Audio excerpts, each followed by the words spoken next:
Good evening, everybody. How are you? I'm getting myself organized here, so bear with me a few minutes. Melinda, welcome. How are you?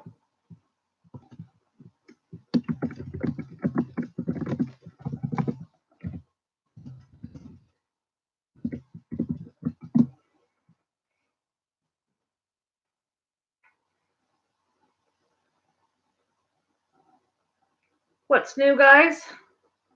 Hello, Grant. How are you? All right. The gardening lady, hello, welcome. Thanks for hopping in. I'm good, Grant. Thank you. Trying to make sure my sound is turned off so you don't get any feedback. There we go. Cassandra, how are you? Welcome. If you guys could drop me a thumbs up, I'd really appreciate it. Say hi to everybody. I'm looking up the questions you guys sent me, so I'm still trying to get used to this streaming from my laptop thing. I'm not a huge fan, but I'll figure it out. I just woke up, guys. I woke up really late, so I do work nights, but we picked up a dog last night who was on the road, and spent all night trying to post all the community pages and try to track down his owner, but had a little lab spend his night on the couch with me. But he's back home now. Fastest way to fatten Europeans. Welcome, Jeremy. I think the best way, if you're going to try to kind of fatten your worms up, is to feed a little bit of grains. You want to be careful because grains can definitely heat up, but a little bit of a sprinkling of some grains in with your feedings will definitely be helpful. And also running your bin a little bit wetter when the worms are well hydrated, they're definitely more plump. That would be my best suggestion. Also, make sure they have plenty of space. Worms grow to fit the space they're in, and if they feel kind of cramped, they don't grow to full size. That's definitely important as well. Tack and Bass, hello, welcome. Thanks for stopping by. If you guys can give me a thumbs up, I appreciate it. So Tack and Bass, you're looking to set up a worm farm. How would I do that for cheap? That's a great question. So honestly, you can use just about anything you have around your house as a worm bin. My best suggestion would be to use a Rubbermaid tote. You can buy them ultra cheap. A lot of people already have them around their house. So you can just take a tote. I would drill holes in the lid and along like the upper rim of the outside of the bin, and toss worms in there and let it go. So it's ultra cheap. You don't need to buy anything else really. So that would be my best advice on starting cheap. Hello, written in blood. How are you? Never How Gaming, what's up? A lot of you guys are new. I appreciate you stopping by. If you aren't subscribed, I'd love if you would do so and give me a thumbs up. Looks like Grant's been spending some time in live streams today. Let's see here. Just looking up questions again. Very weird looking at my phone and it's showing myself live. Very strange. Okay. Gardening lady, welcome. Can red wigglers and Euros live in the same bin? Yes. I have Euros and red wigglers in my Vermibag Max and the Urban Worm Bag version 2, the first one that I set up. Also is a combination. I will say that the red wigglers are much faster and more prolific breeders, and I honestly rarely see the Europeans anymore, and I started with equal numbers in both of those bins of each type of worm. So it is possible that then, I'm on Talk Chat, not Live Chat, that the red wigglers could outbreed your European night crawlers, but it's certainly worth a shot, and I've done it fine. It was a beautiful day here today. If I hadn't slept it away, it was 80 degrees, I think, maybe even a little bit warmer. It says it's 76 right now. You're welcome, gardening lady. Beautiful day, and it looks like rain for days after today, so I should have gotten out and enjoyed it.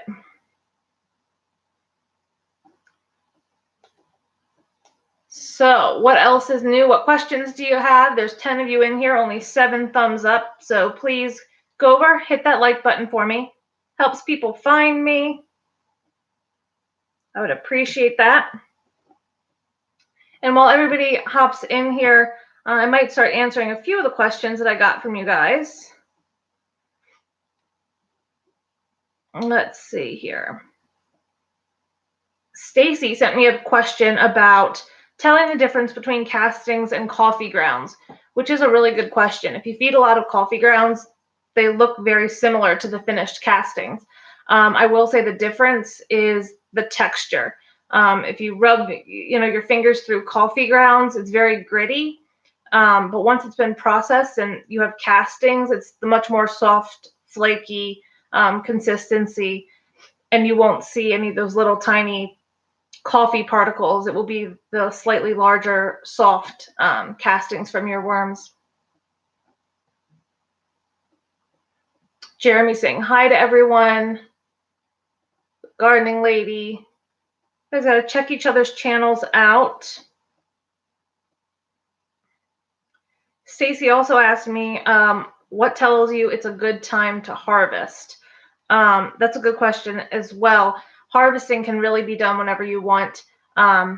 Sometimes I will harvest just like portions of my bin, but I do my harvesting a little bit differently than most people. I don't always migrate and just pull worms out. I sift sometimes if I'm in a rush.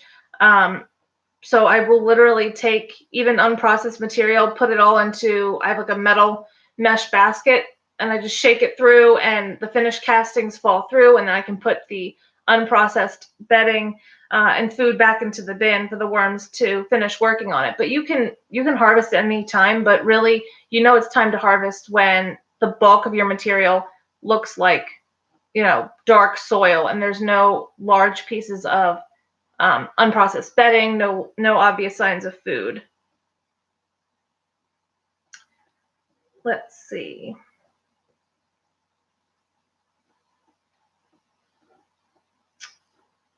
I definitely want to talk about my cocoon adventure that I'm going on, but I'm going to let a few more people hop in here first. Hello, Eric. Welcome. How are you?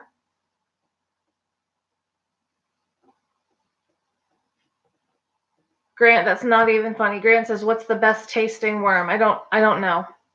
Not sure. I only had the pleasure of the African nightcrawler. Cassandra, checked on my urban worm bag today. The worms looked fatter than they did in the tubs. It's funny. I think a lot of it has to do with the size. It's a really large surface area, so the worms have a lot of space to grow and spread out. Oftentimes, I also think we not overfeed, but we feed heavier in those bag systems because they can handle a bit more without any sort of risk of getting anaerobic or something like that. So the worms, tend to get larger as a result. Rochelle, let's not talk about it. Grant had to bring that up. When Grant hit 1,000 subscribers, I went on a live stream with him, and he and I ate African night crawlers, all in good fun. But Grant was a little bit worse than I was. He, I think, swallowed one and then chewed one up. I just swallowed it down.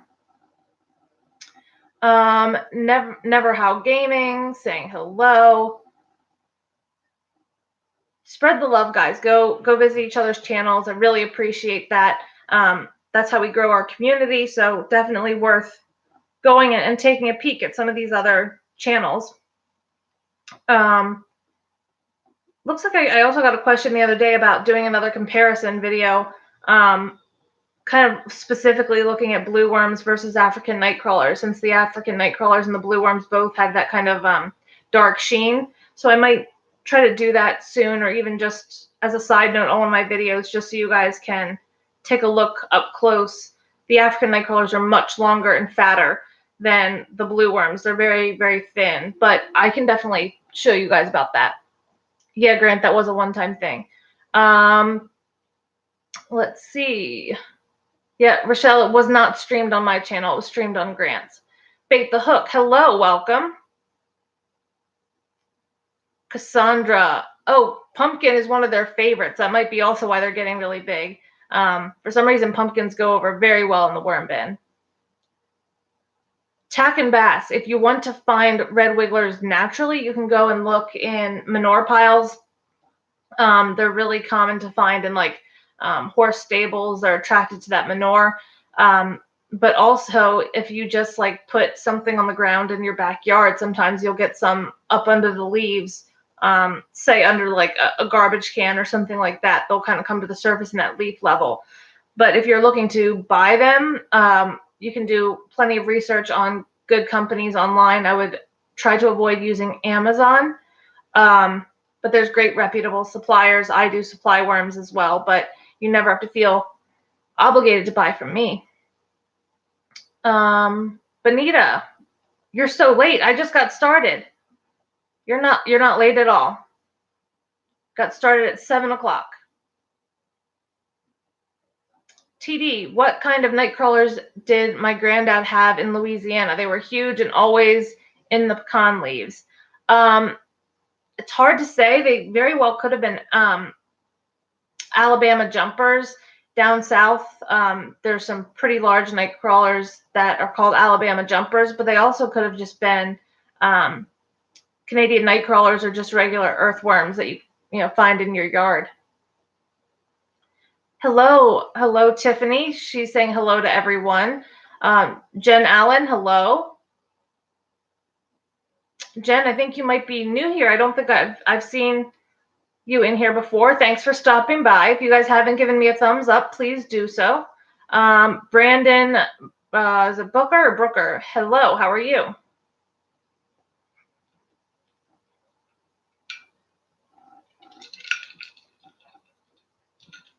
All right. What other questions did I get here?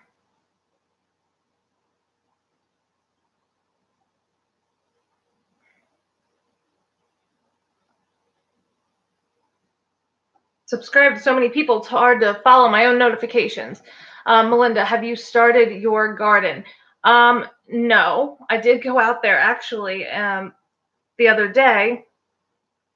Kevin was mowing the lawn, so I went out, was just doing a few things. I just pretty much took out some old weeds, things like that, kind of leveled out the surface. I threw in some old coconut coir and like, what do you call it? Like old dead roots from a few plants I had indoors. So it was like the leftovers from microgreens, things like that. I just threw them into the back garden because they'll compost in there and it's better than just wasting them. Brandon, just got the hungry bin. Where do you live, Brandon? The hungry bin, I don't personally have it. I heard a lot about it. I would encourage you to check out Treborfoot, Treborfoot, and also Lilia Kogan.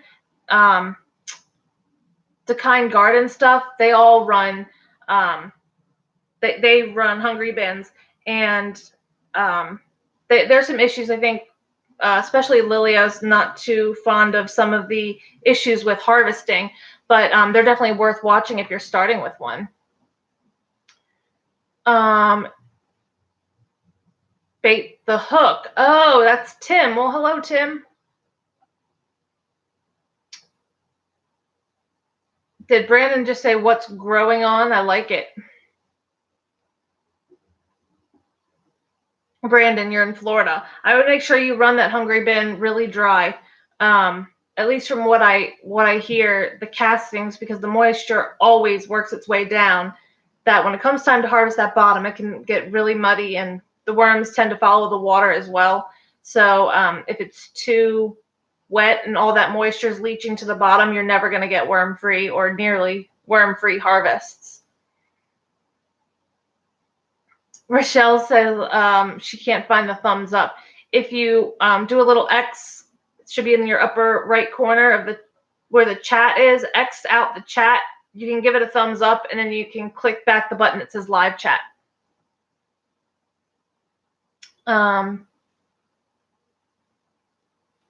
Rochelle says, yeah, Trevor might not be too happy. You haven't seen an update. Yeah, it's been a few days.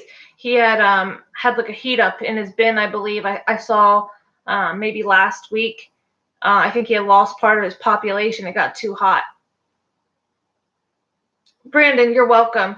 So definitely, I know Lilia's channel is linked in the description below, as well as Decine Garden stuff.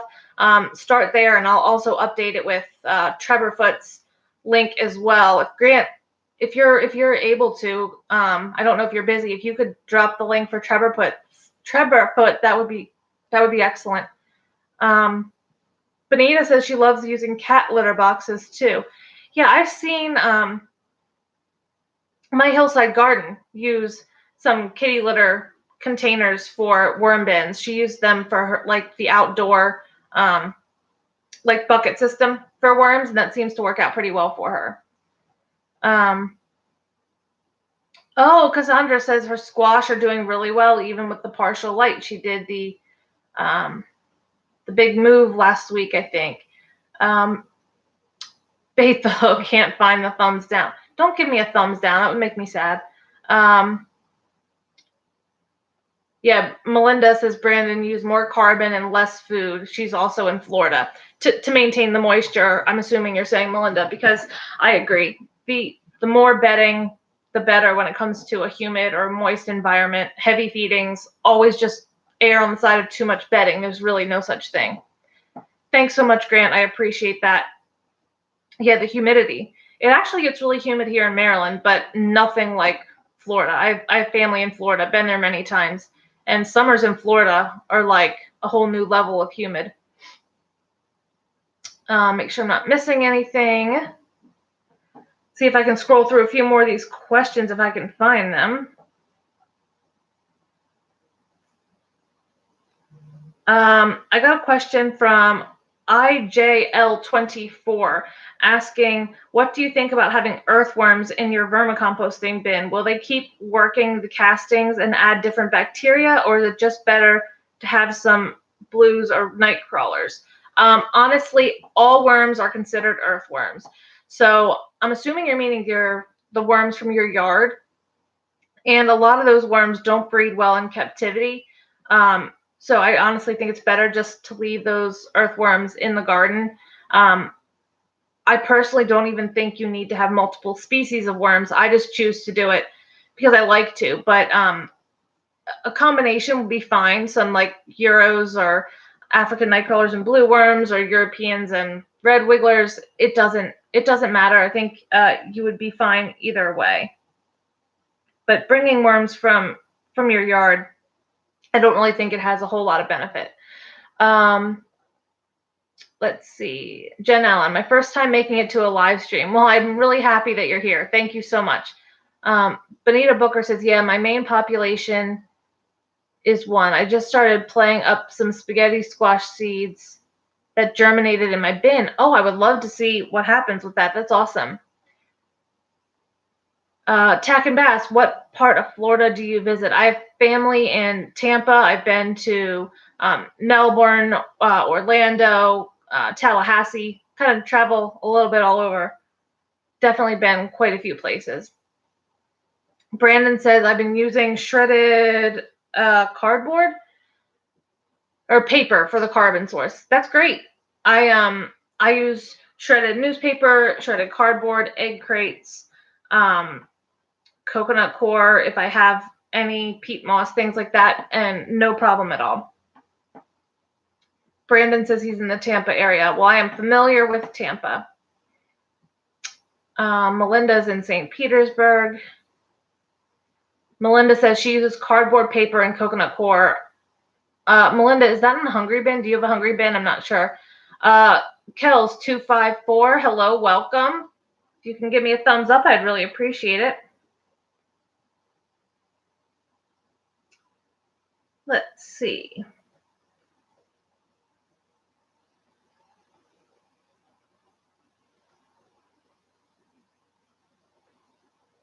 Melinda was making jokes with me the other day about my I said that the coffee filters I had in my carbon-only bins looked like tortillas.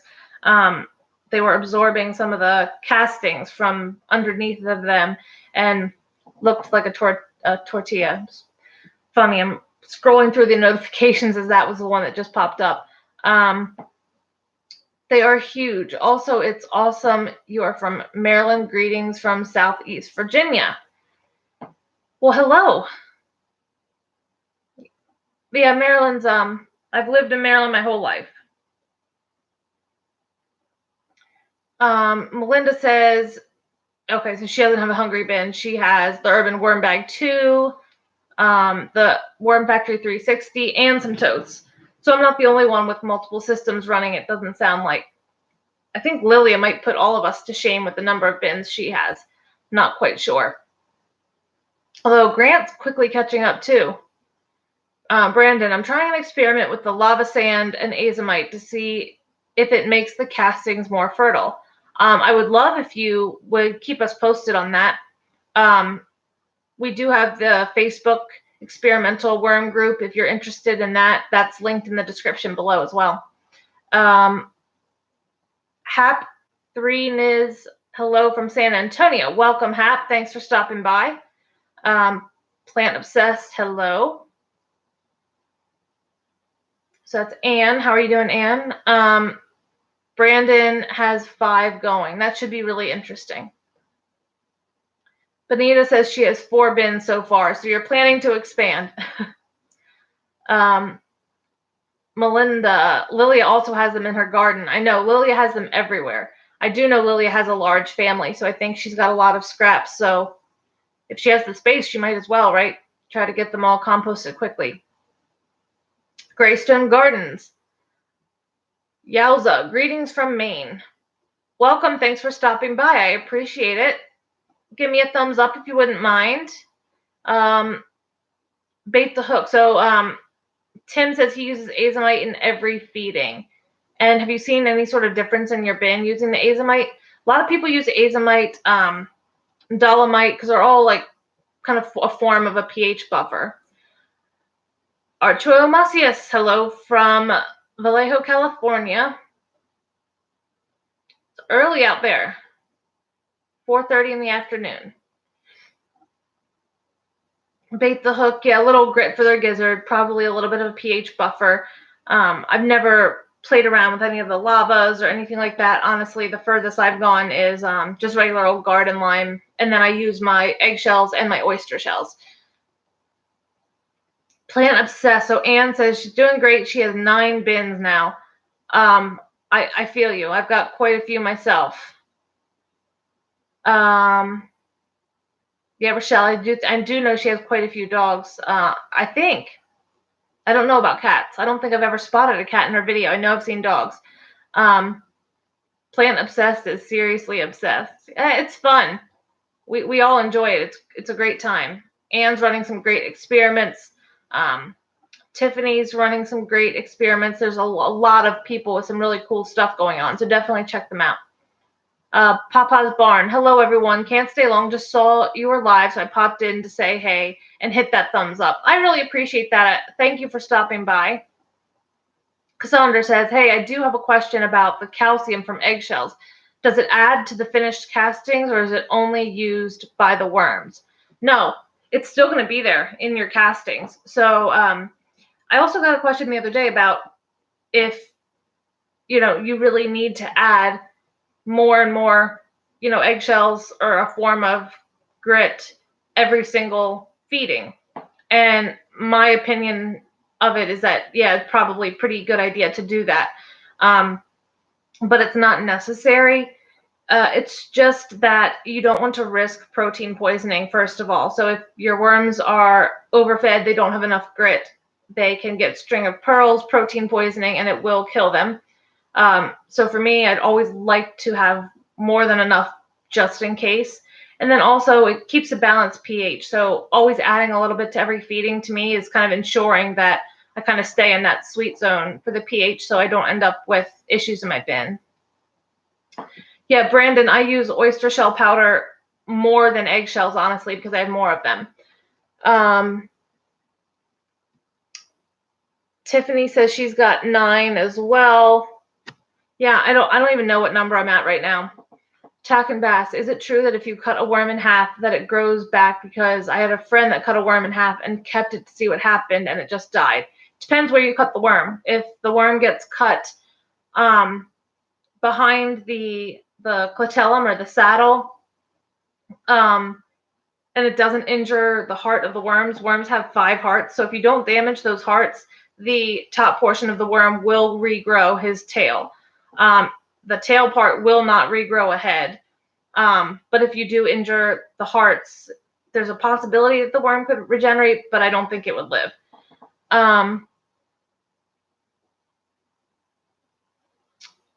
Let's see. Rochelle's talking about catnip. Plant Obsessed is talking about the eggshell. Jen Allen says she's north of Tampa. Fishing the Mitten TV. Hello, welcome. Benita, I can have. I'm just jealous. 9 is impressive. You'll get there. I feel like for most people, this turns into something more than just one bin, for sure. I have 3 DIY wood stackable bins and the Worm Factory 360, Archo Amasia said. It's pretty cool. Grant, I get comments all the time on my videos about not crushing your eggshells enough. Yeah, they do need to have somewhat of a powdery consistency, but it doesn't have to be as pulverized, I think, as some people think. It works either way. And some people don't use any grit source in their bin at all, and their worms are fine. So for me, I'm just overly cautious, but I wouldn't worry too much about it regardless. Do you think the worms will like spent brewery grains? A lot of people do use spent brewery grains, but I would definitely start small because it's kind of like a fermented process, so it's going to be acidic. So a small amount, plenty of buffer, and you probably would be okay. Hello, Lilia. Yeah, always test like a small area if you're trying something new. Just feed like a small corner, and if the worms all stay away from it, after a week or so, it's probably not the best for your bin. Glad Lilia made it. I know it's early. Out in California, it's still kind of busy part of the day. Cassandra, I do crushed now. When I started, I realized those shells would stay until harvest. They do. They stay in there for a long time, especially if you have big pieces. I once put a half of, like I broken an egg in half and I didn't crush it. I just put the one shell in there and it was in there for like 3 or 4 harvests. The worms would ball up inside of it, but they couldn't utilize that as grit. Grant saying hi to Lilia. Plant Obsessed is saying it's obsessed and addiction. Yeah, it does become an addiction, I think. Has anyone used crab meal in their bin? I've never heard about that. I think it might have been you asked me in the past. I'm not familiar, but I would feel like it would have a similar benefit. This might be a weird question, but how do worms breed, and do they eat or do they absorb it through their body? It's not a weird question. It's a good question. Worms are hermaphrodites, so they breed. So they have male and female parts. Each worm does, but they can't fertilize their own cocoon. So 2 worms kind of butt up side to side, and they swap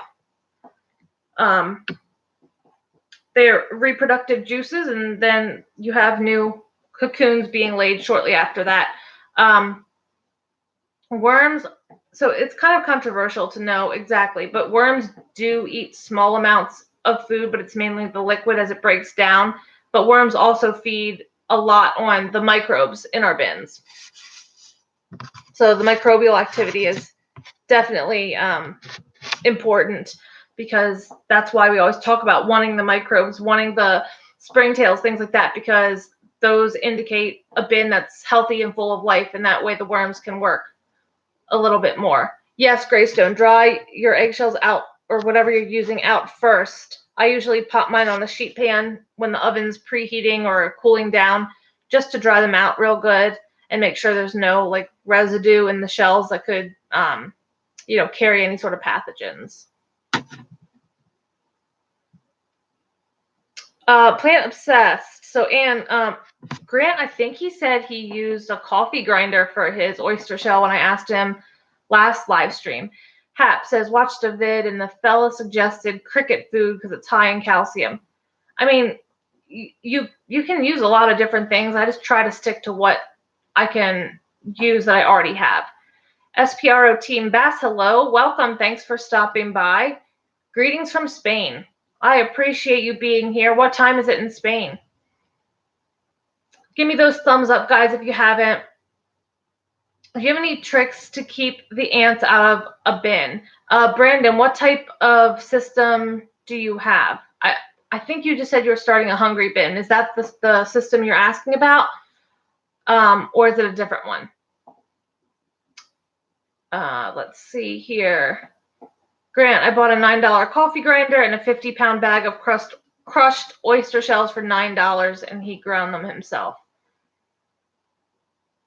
Diatomaceous earth, Melinda's saying, is good for ants. And that was what I was going to say. Depending where or what type of bin you have, you could sprinkle it around the sides. If it has feet on it, you could submerge the feet in water. There's a lot of different ways. I think I might have missed something from Greystone Gardens. Oh, the grains. So you're saying the cricket food as the grain? I might have missed something. I'm not even sure that's what you had said. So let me know what you're talking about. My computer is trying to restart on me. It did this another live stream. I don't know what the issue is. So I certainly hope it doesn't shut down on me. That would not be good. Okay, I think I can fix it here. Okay. Now it won't be shutting down on me. Tack and Bass, gotta go. Thank you for stopping by. I appreciate it. Rochelle, everyone's trying to come up with a formula, but I like to stick with the idea of creating fresh, new life. Yeah, I agree. Anne, I said the same thing when Grant said that the oyster shells ground up fine in the coffee grinder. I was shocked. I just figured because they're such a thick shell that you wouldn't be able to. So that's pretty cool. Grant, is your trying to get repositioned here? Is your new shredder working out okay?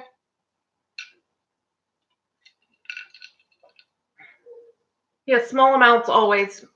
If you're concerned about something new adding to your bin, small amount, you're good to go. Jen Allen says, so any idea what happened with that mold in the reproduction games? Gosh, guys, that was a nightmare. I was really bummed that I had to end the experiment, but I do have a theory that possibly it was too much coffee grounds. Because if you've ever let coffee mold on your counter, which I do sometimes, the coffee pretty quickly starts to grow mold. And I had mixed coffee grounds in, and so I'm wondering if too much coffee grounds, since we didn't have very many worms, if they weren't able to consume them enough, that it was just, proliferating the mold growth. So I'm pretty sure that that's probably the source of the mold. I don't know for a fact, but the fact that those flies moved in, I couldn't. I had thought like 2 weeks before that I had gotten rid of them, and I had seen like one or two here or there, but I thought it was just leftover flies. Then I opened that lid. I think it was to the European or the red wiggler bin, and everywhere. So I immediately took them out to my back porch, and they moved into the outdoor bin, which is fine. I just wasn't really ready to end that experiment, but I can't have my house full of flies either. Grant says the shredder is still working well. Anne says, I will totally give it a try because she lives near an ethanol plant that gives away the spent corn. I know farmers grab it for the cows in the winter as well. That's interesting. That'd be fascinating to try. I guess, too, you want to kind of go careful on that because I've heard some people have trouble with corn because they use pesticides sometimes in the fields. So maybe just a small amount. I mean, and just try a small amount and see what happens. Jeremy says, I'm on the fence. Which worm is better for fishing, Europeans or African night crawlers? Definitely the European night crawlers, in my opinion. The African night crawlers are a little bit thinner and their bodies just aren't as like meaty. So it's definitely better to kind of stick to a worm that's kind of larger. It's not quite as long, but it definitely has the substance that it can get on a hook and will stay on the hook and not rip or tear because they're kind of soft skinned. Yeah, Grant fishes a lot as well, and he says the ANCs break easy, so the Europeans. Yeah, that's kind of my understanding as well. Manuel, have your worms ate through your vermi bag? No, they have not. Why? Are you having an issue with that? Because I haven't seen any issue like that at all with mine. You're welcome, Jeremy. I hope that helped. PA Hunting and Trapping, hello, welcome. Thank you for stopping by, giving me those thumbs up. I appreciate it.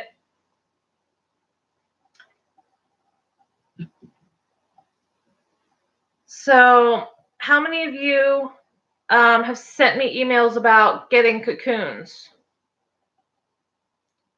Manuel says he sees holes in his vermi bag. Is it possible that it could be like a mouse? I find it that unusual because, I mean, it's possible, sure, but I didn't think the material was compostable that the actual bag itself is made out of. Have you reached out to Tom? Yeah, and that was my same question. Has sent an email to Tom.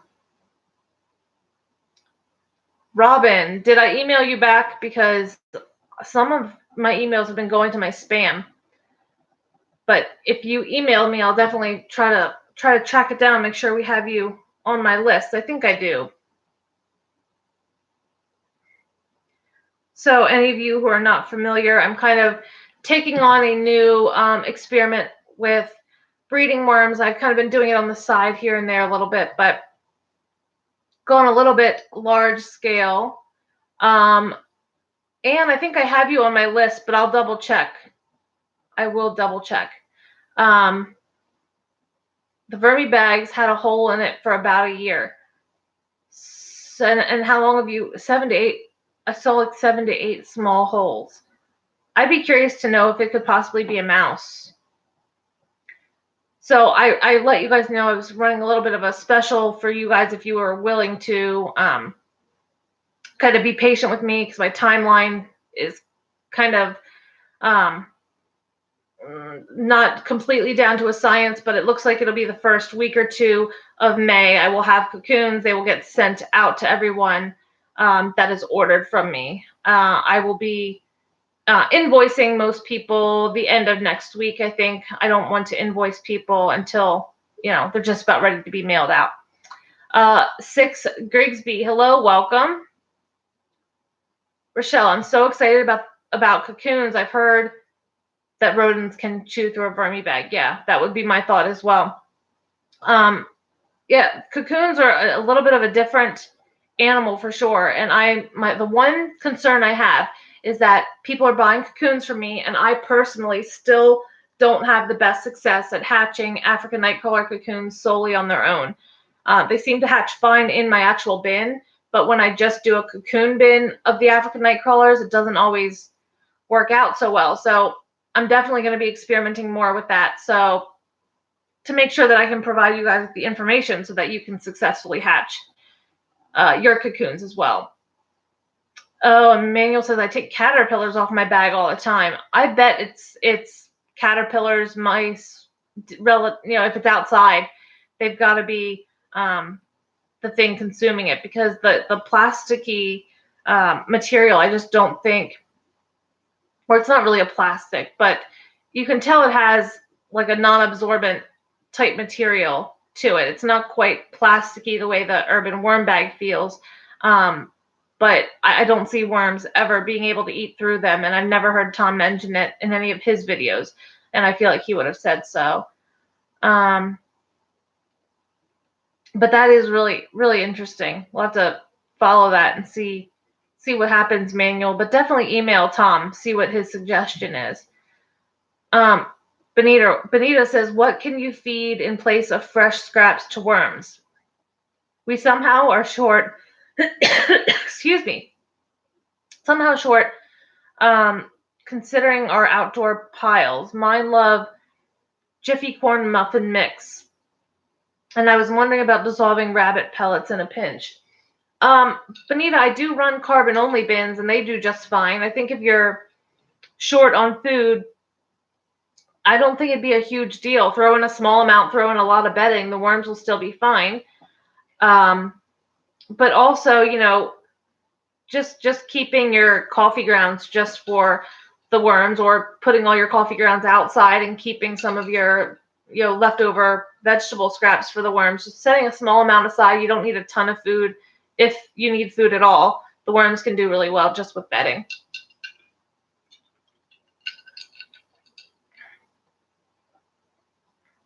I've fed corn muffins actually to my worms before, and they love them as well. Archer Amasia says, I would love to have a vermi bag, but all my systems are outdoors. Yeah, and I don't think that the urban worm bag is really developed for being outdoors. I think it can be if it's on a very level surface and it's protected from the elements a little bit, but you'd have to reach out and ask Steve more about that. He's the developer of the urban worm bag. Yeah, Melinda said roaches would be an option if they're eating through your vermi bag as well, Manuel. Tiffany, do you have any family members or friends that live by that could donate food? Yeah, that's a great point too, Tiffany. At my work, I have people bring me food. I've pulled banana peels out of trash cans before at my work. So there's a lot of options to try to track down additional scraps. You can go to Starbucks and get yourself a 5-pound bag of coffee grounds. They'll just give them away to you. So there's definitely other options. Ronald Harris, welcome. I don't know if I saw you come in. Give me that thumbs up. My worms are populating like madness. It's becoming overwhelming. Too many to handle. And I'm from South Africa, only dealing with reds. Are your worms outdoors? And what do you mean they're hard or overwhelming to handle? Because worms will self-regulate. If you keep splitting the bins, they're going to keep growing, and then you might end up with more than you want. But if you're finished, kind of breeding them to the amount that you want, if you just don't make any new bins, they're going to just finish filling up the space that they have, how they feel comfortable, and then they won't continue to reproduce.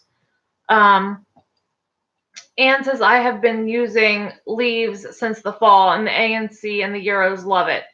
Yeah, my outdoor bin, I was surprised when I went out there and it's finally started to heat up, and all of those leaves that I put in, which if you guys remember, I filled almost the entire bin with leaves, are really dark and they're breaking down quickly. I wouldn't be surprised if in the next week or so they're gone, just completely down to compost. Benita says they do pick up regularly from Starbucks with their spent coffee grounds. AJ, hello, welcome. How have you been? Jeremy, what's your website for your store, or am I missing something? In the description below is my email as well as my website. I have not officially put the Cocoons up in the store yet. I want to see how these first few orders go out, and then I will officially put the Cocoons for sale in the store. But in the meantime, if you do want something, you are interested in Cocoons, send me an email to that email below, crazywormlady@outlook.com. Benita, I may try a leaf coffee and eggshell only bin. I would get scraps more when I worked in the food service. yeah, I think coffee and eggshell with some leaves, worms would love it. I think they would do really well. Make sure there's plenty of buffer with all of those coffee grounds, but shouldn't be an issue. The worms will like it.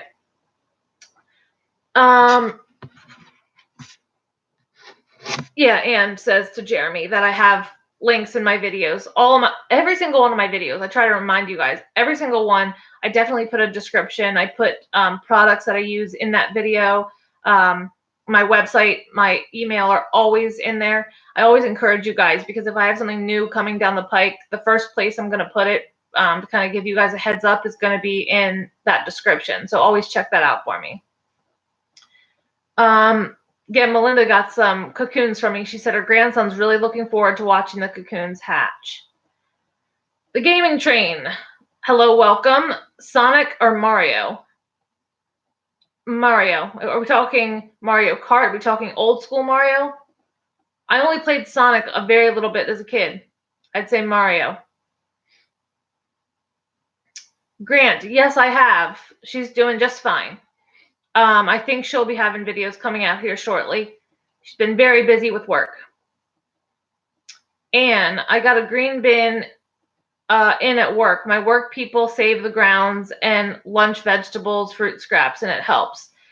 Yeah, I wish I had that option. I don't work just on one unit in the hospital, so I couldn't really put like just one collection bin in any one place, but I do. I have, no shame. I'll be like, can I have that core when you're done with it? I'll take your orange peels. I'll take your banana peels. And you'd be surprised. Sometimes I come home with a little bit of food, sometimes none, but I usually can get some when I'm at work. Let's see. The gaming train. Roses are red. Violets are bright. The Avengers were wrong. Thanos was right. I don't know how that pertains to us, but I do like your ability to write a rhyme there.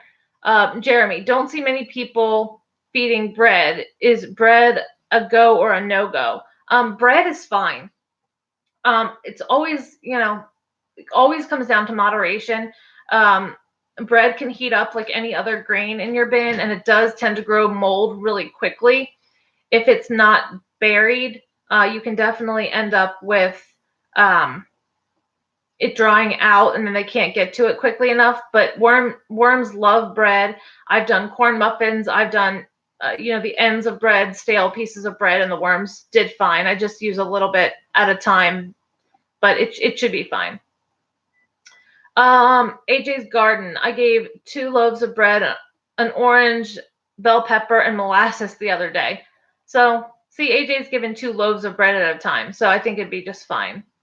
Yeah, Cassandra says she's done bread as well. So, yeah, I think the consensus is absolutely fine. Honestly, in my opinion, pretty much, almost anything is fine in your bin as long as it's compostable in small amounts.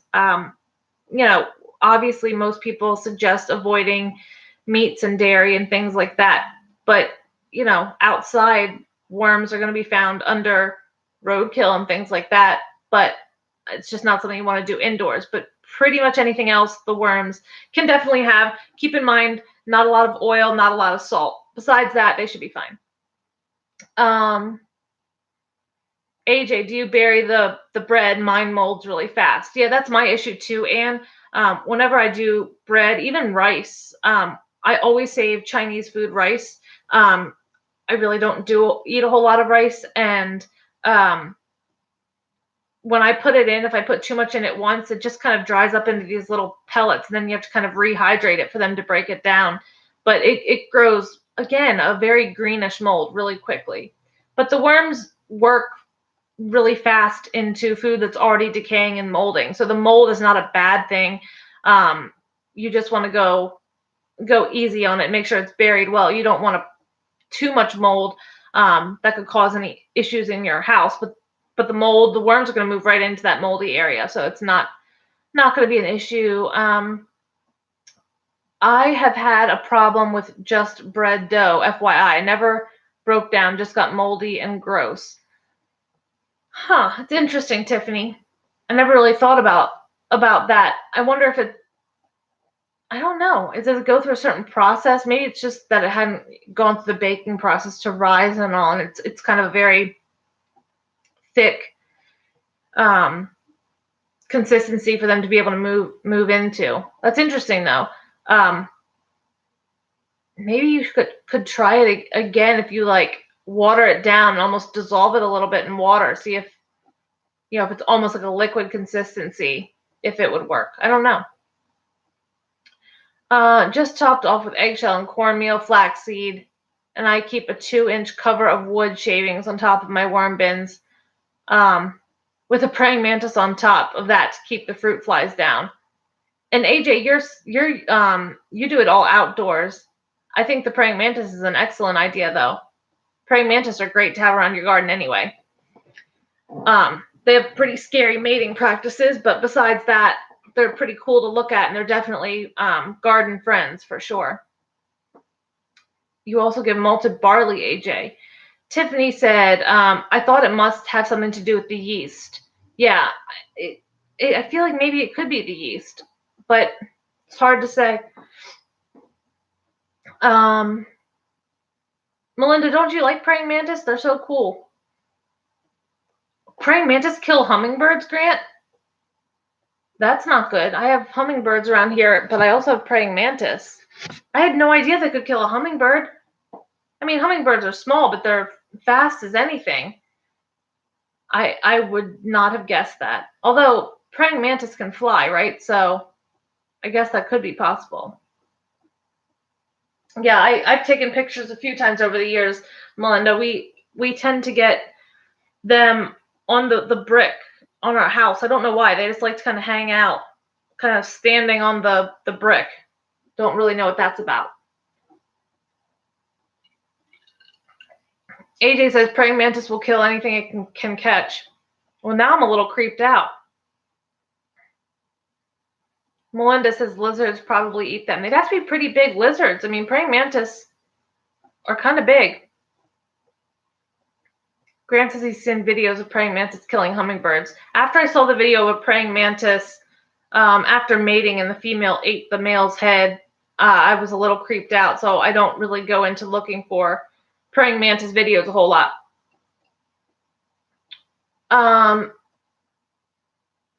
Archie Amancio says, I got some rabbit bedding full of manure from an animal shelter.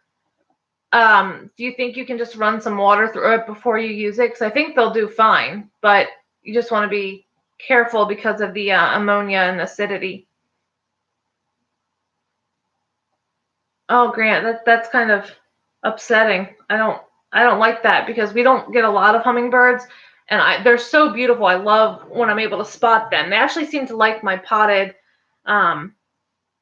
plants on the front porch, and I'll see hummingbirds. I can look through my front window and see them, and that tends to be nearby where my praying mantis likes to hang out, right by the front door.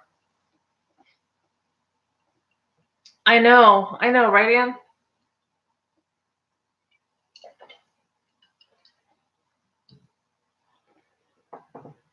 What other questions? Magic Stick, welcome, hello. I was thinking about putting one of my worm bins in my chicken coop. Good idea or not?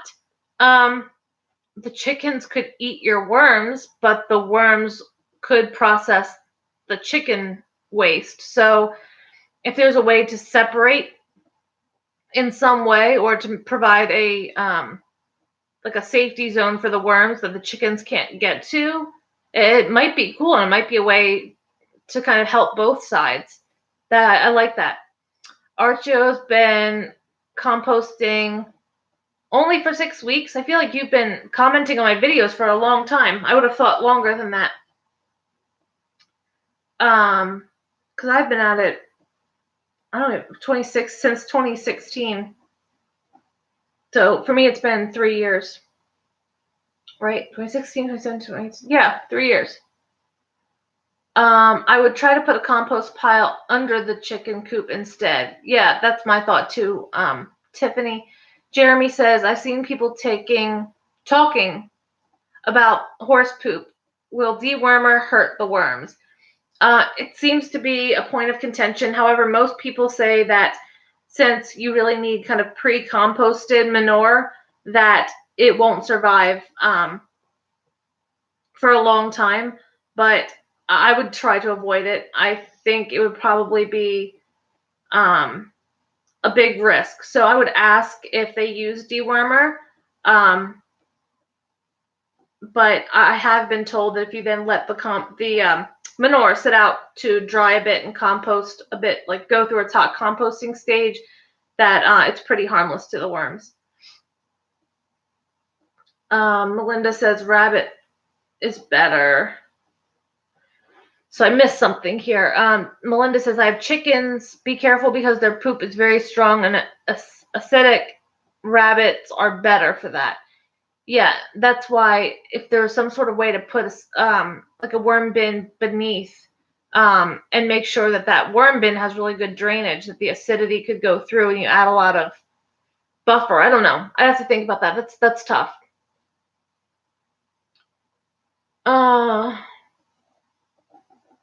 Let's see. Galen, hello, how are you? Welcome. Have you given me that thumbs up? I'd appreciate that. I use horse manure and my worms love it. Just use the old stuff. Exactly. Ronald, they say that a worm can live 3 to 5 years and it has 5 hearts and 8 light sensors. They can live, I think, even upwards of 8 years, depending on the species. They do have 5 hearts. That's a fact. I'm not familiar about light sensors. I am familiar with the fact that worms detect light through their skin. They don't actually have eyes. That it's just more they're sensitive to the light. But I didn't know there were actual sensors. So that's interesting. Kelly girl, hello, welcome. Thanks for stopping by. Got quite a few of you. I really appreciate everybody coming by and saying hello. Melinda says it would be a cool experiment. So Emily, when are you getting some chickens? I don't have time or space for chickens right now. I'm drowning the way it is.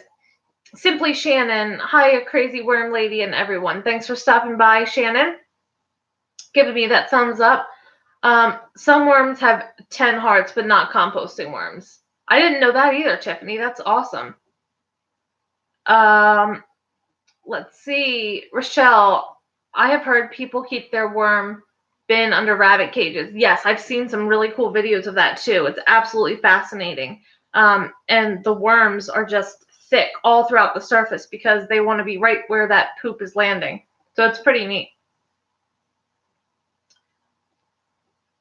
Let's see. Everyone's just saying hi to each other. I appreciate that.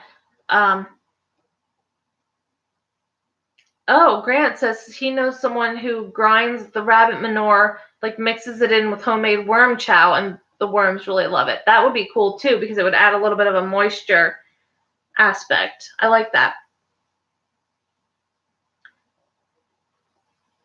Any other questions for me, guys?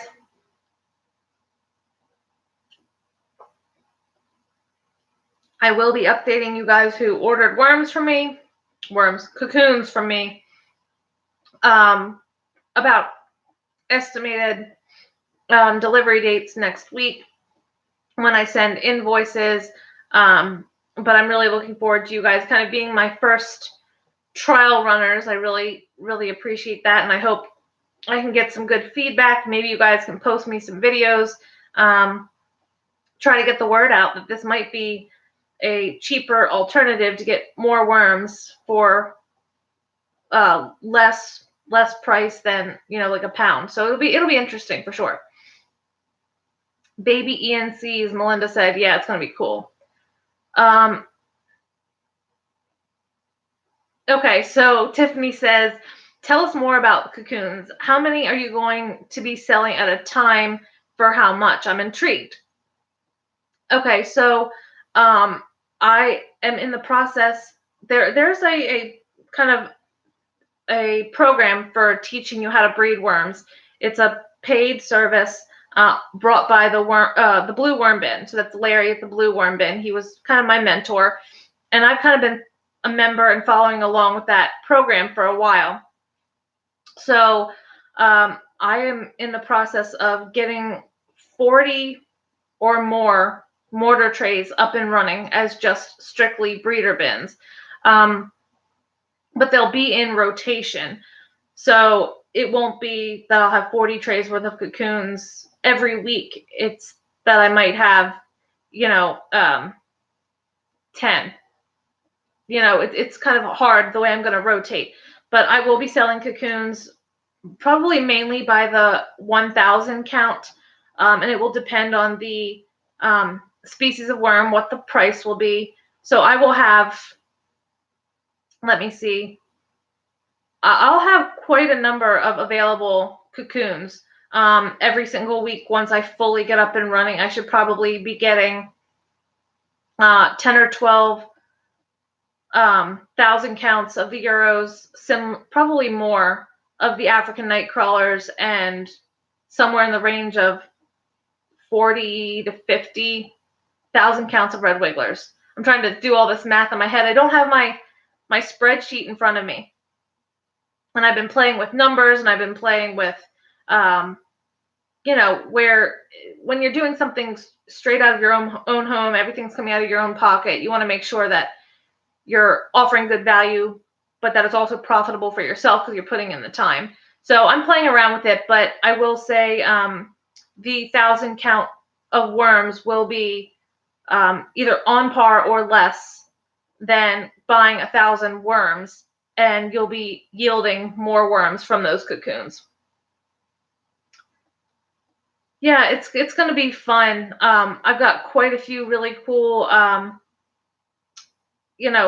shelving units, and I got trays, and they're all labeled out with my different types of worms, and it's going to be fun. It's a lot of work though. Honestly, I actually ordered some of my own worms from my website, and I've been hand counting worms every week as I rotate these trays in, and it's been quite the ordeal. But it is really fun, and it's cool to see it really coming to light on a bigger scale than what I've tried in the past. Gosh, guys, still waking up. Grant says he's getting some of his breeder experiments getting up and running as well. If you're ever interested in trying to do it, like I said, it's a lot of work, but it is a lot of fun. You can check out thebluewormbin.com and go to the elite worm breeding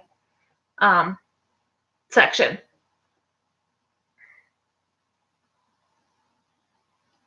Cassandra says she can't wait. This is going to be her first batch of ANC. Tiffany, plus easier to ship. Exactly. That's what's so nice. A pound of worms to ship is rather costly because a pound of worms is probably going to be close to a 3-pound box or more because there's bedding and other materials in that box. When I can send 1,000 cocoons in a box like a quarter of the size that weighs virtually nothing. The cocoons ship really well. They can handle temperature extremes a lot more than live worms can. So it's going to be pretty cool. I'm really, really excited for it. And I'm glad I was able to give you guys the first opportunity to get them at deep discount before I up the price. Hello, Pizza Man, Arizona, I'm assuming AZ. Tiffany says, I've considered Larry's class. It's so cool. Yeah, it really is. It's if you're really serious about it, it's worth the money. And very, very informative on more levels than just breeding worms. Just Larry's extremely full of knowledge, teaches you all sorts of different stuff. Tiffany, I feel you. I'm launching my business at our Earth Day festival next Saturday, and I've been counting worms to see if a half pound is indeed approximately 500 worms. It's daunting to say the least. Yeah, with rotating in 6 to 8 trays every week, as I'm fully getting up and running. Last week, I think, or the week before, I don't even know anymore. I counted somewhere in the upwards of 5,000 worms, something like that, in one night, and I was cross-eyed by the end of it. Chicken manure tends to get hot. Yes, it does a little bit, but not the way that like horse and cow manure do. So I don't think it would be a major problem.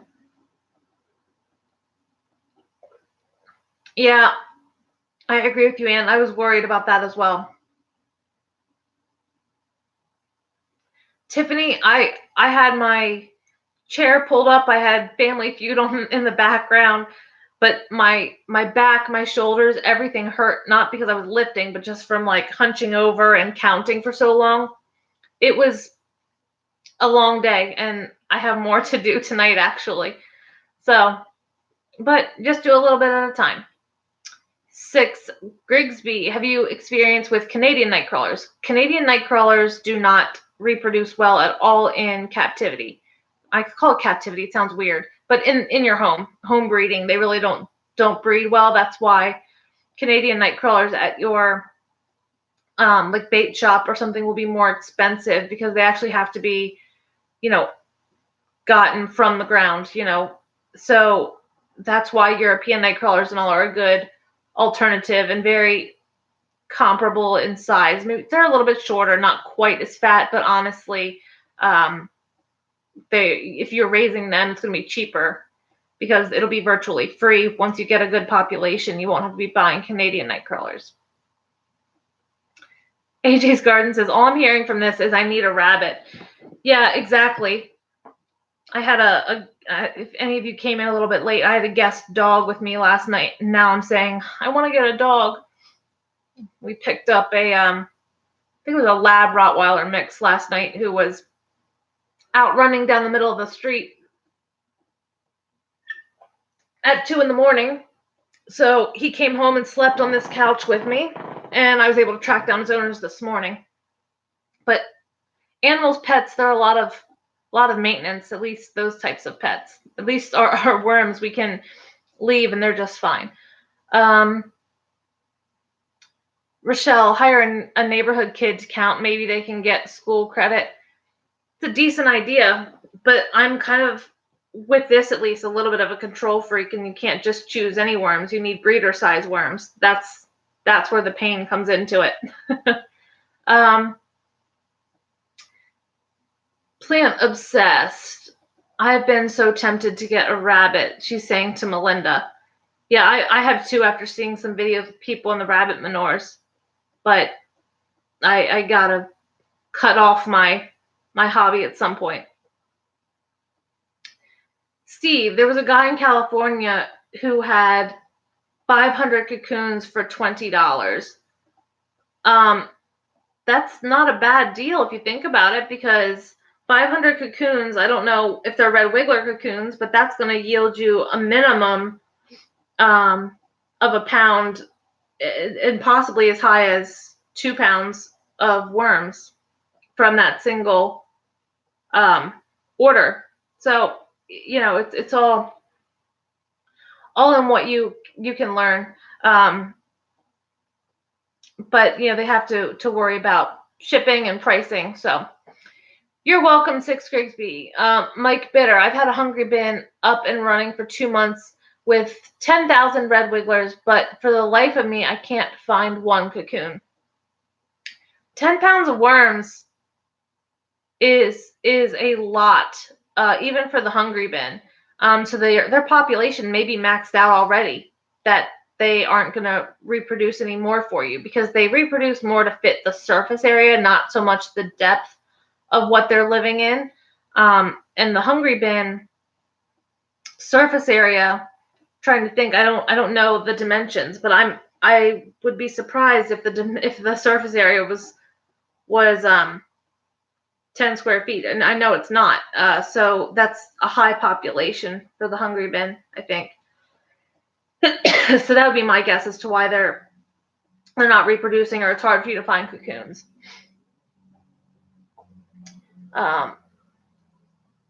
Melinda says rabbits are good, and because they're vegetable eaters, you can put their poop directly in the garden. Yeah, that's true as well. I had a plant with 5 worms in it, and I found 10 cocoons inside the plant. That's so crazy. I like that. Melinda, my chicken poo has to be composted because it is really strong and can burn the plants. That's a good point. I don't have experience with manures, but that would make sense. Bonita, I am breeding rabbits for human dog worm food, and I'm getting a betta fish as well. The betta will definitely be getting worm treats every now and then. Bettas are so pretty. I've thought about getting bettas too. I've had a fish tanks in the past. Is it better to have a rectangular bin instead of a bucket? I'm trying to see what your name is. Miss Full Roller Sarah. I would say depends on the depth. Honestly, to me, the surface area is more important than the shape. You could have a huge circle-shaped bin if it's shallow. The surface area is going to be pretty large. But if you have a square or a rectangle that's really deep, it's going to be similarly small to a bucket system. So you really want to take into account surface area. So if you have 1,000 worms, you want at least 1 square foot of surface area. The aquarium will be liquid fertilizer. Exactly. Your grandson's frog gets a worm every once in a while. Nice little treat for them, right? Guys, I'm going to get ready and wrap up. My allergies are killing me, and I'm going to start having a coughing fit here in a minute. So any last questions for me? I'm so excited. I have 28 of you in here. I got 32 thumbs up. It's only on for an hour, and I know that my channel and my lives are a little bit more geared to strictly worm people. So I appreciate all of you guys being here. I can use my dirty aquarium water for worms and worms for fish and frog treats. Yeah, so it's kind of a whole really cool circle if you use, rabbits or fish in conjunction with your worms for sure.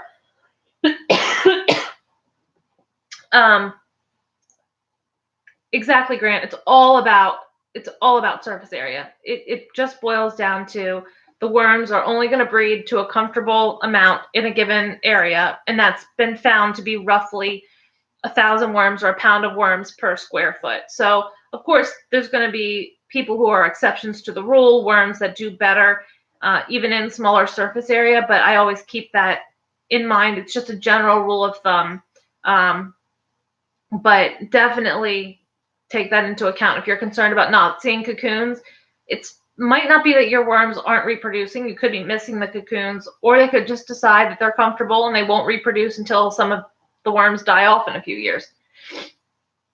Good night. Good night. Thank you guys so much for being here. Square foot, Grayson Gardens. Square foot.